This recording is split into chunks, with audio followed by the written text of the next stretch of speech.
Here's another poem. This is called Blackout. This is for my mother. Whiteout.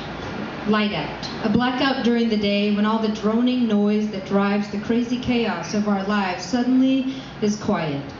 Light and noise become dark and silence. Sitting here with my orbiting puppy, we stare into the void of an unaccustomed peace, where only the sound of breath becomes the metronomic keeper of time, where solitary quiet is a welcomed friend. The sun still lights the world outside, so I position myself near the front window to have a moment with my words, to reacquaint myself with the way that a poem feels when it spills out through my fingers. The silence is an invitation to dream daylight dreams, to envision visions consciously so they are remembered in recollection, to be transported back to a less materialistic time, where gizmos and gadgets were not plugged in every single opening, and the brain was not bombarded with constant white waves of unintelligible frequencies. Quiet the noise of electricity, silence the sound of our suffocating surroundings just for a minute, and listen.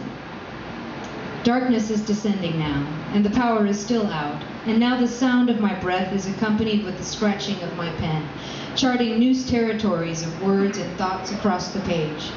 I can almost hear the sound of my own heart beating, pushing blood and sinew and muscle and bone to unite. Suddenly it seems like my mind has awakened out of a numbing sleep, and everything is heightened. Why do we choose the numbness and noise instead of peace?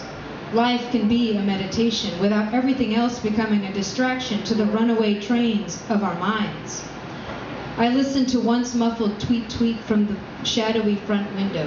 Candles surround me, mixing and mingling their fragrances into the stillness of the air. Their flames pull in towards me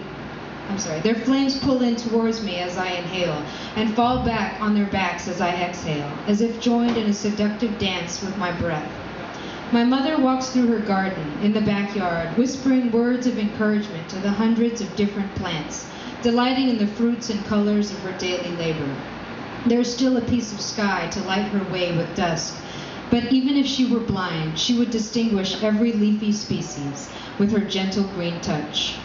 From the darkened front window, covered in the crawling vines of night-blooming jasmine, I hear her sweet singing, the sound and softness of her prayers and song. I hear her through the beautiful silence, and I smile. I close my eyes to imagine that I am one of her plants, and the sound of her songs are water to my soul. 3.5 hours of darkened awareness, and candle flame giving primitive light to my words.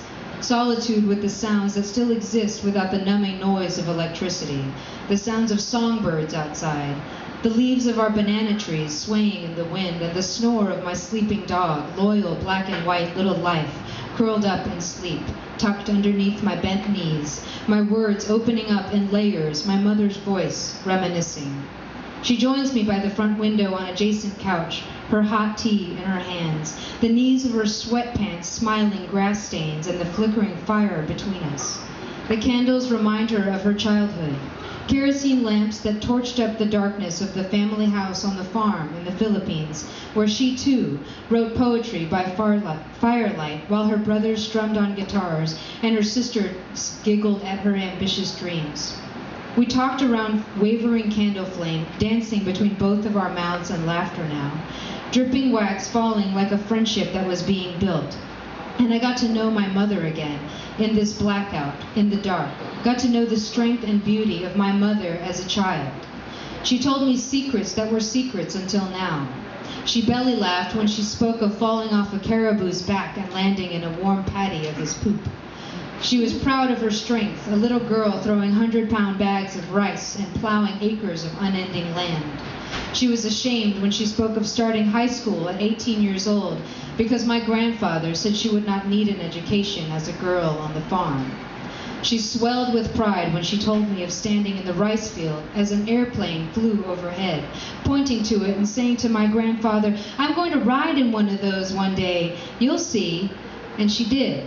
The farm and the fields of rice could not stop her from rising.